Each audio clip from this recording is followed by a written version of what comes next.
Look, all he does is talk about shutdowns, but forget about him. His Democrat governors, Cuomo in New York, you look at what's going on in California, you look at Pennsylvania, North Carolina, Democrats all, they're shut down so tight and they're dying. They're dying. And he supports all these people. All he talks about is shutdowns. No, we're not going to shut down, and we have to open our schools. We do have to open our schools. Trump's right about that. The science backs him up on that. Democrats have allowed schools to remain shut down, have demanded that schools stay shut down because they think it's in their political interest. But I think this is one of the strongest areas for Trump last night. And as you know, I don't care when anybody, what the polls say or anything else, shutdowns and the restoration of normal life from this COVID new normal they're trying to enforce on us of being scared of each other, separate from each other, masking up all the time. This is the most important issue in the country right now, bar none. And Biden tried the usual last night of blaming Trump for everything that's happened during COVID. He tried the usual, 200,000 deaths are Trump's responsibility. How many deaths would there be if Joe Biden was in charge? And what would be acceptable? This issue has just been so ripe for demagoguery all along, and Democrats have exploited it at every opportunity.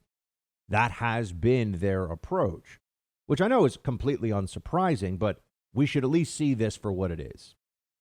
The president listened to the experts. He did what they wanted him to do at every phase, and he's now allowed the states to deal with this in a state-by-state fashion, which is in keeping with common sense and with the law, mind you.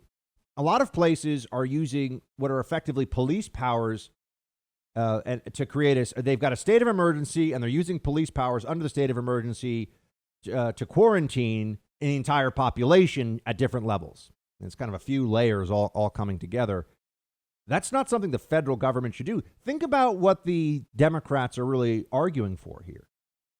Why should Montana, where I was for a bit this summer in August, why should Montana have the same policies about COVID that New York City has? That makes no sense whatsoever. But then again, you take this a little bit further and you say, why should 25-year-olds have the same approach to COVID as 75-year-olds? That also makes no sense. And people say, oh, but the 25-year-olds give it to the 70. No, you know, if you're going to be in contact, it is in fact entirely possible for people to live much of their life without being in direct, sustained contact with people who are at high risk. That is very possible. But Trump made his case on this last night, and it was what we needed to hear. He said, this is what I've done. This is where we're going. We got vaccines coming. We're putting out the fires one by one as they come up with the increase in cases. Now, I'm going to continue to make this argument, but, New York has still very low cases. And the only thing that makes sense to me, and it doesn't mean we're not going to have any more cases. Of course, we have cases day in and day out, but we're not going to see a huge spike because it burned through the city so quickly and so viciously that there's a lot of built up immunity, and that the most susceptible people to COVID, many of them, a large number of them already got it, and many of them tragically already died from it. So I don't think it's going to happen. And we're going to test this out. They're going to say it's because of masking. We masked during the shutdown in March and April, and the virus was still ripping through the city, ripping through the tri-state area here. So we'll test that out. I'll return to that. What does he say? I mean, he keeps talking about how Trump is somehow responsible for the virus and for the shutdowns, and Biden saying he's going to make things better, but he's going to make things better by shutting us down. So it doesn't make any sense. There's an incoherence to the Democrat position on all of this. And really all they have to say is mask, mask, mask.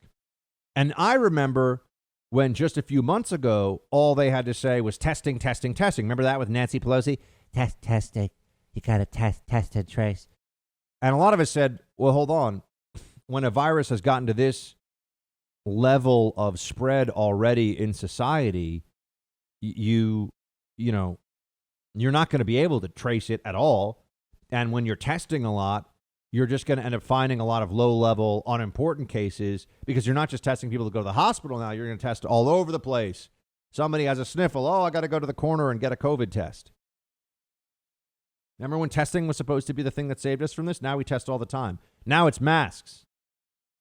It was washing hands in the beginning. You remember that? There was a time, I have not forgotten, when the exhortations for the public to wash their hands were the single loudest thing that was being said by Fauci and the gang in the early days.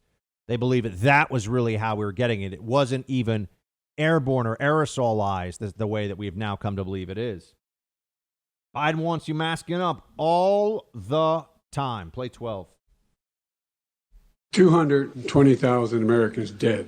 You hear nothing else I say tonight. Hear this. Anyone who's responsible for not taking control, in fact, not saying I take no responsibility initially.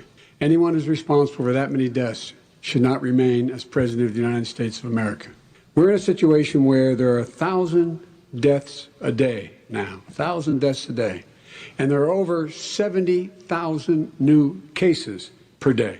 Compared to what's going on in Europe, as the New England Medical Journal said, they're starting from a very low rate. We're starting from a very high rate. The expectation is we'll have another 200,000 Americans dead between now and the end of the year. If we just wore these masks, the president's own advisors have told him, we could save 100,000 lives. And we're in a circumstance where the president thus far and still has no plan, no comprehensive plan. What I would do is make sure we have everyone encouraged to wear a mask all the time. That's their plan. Yell at everybody to wear masks. Mask shaming.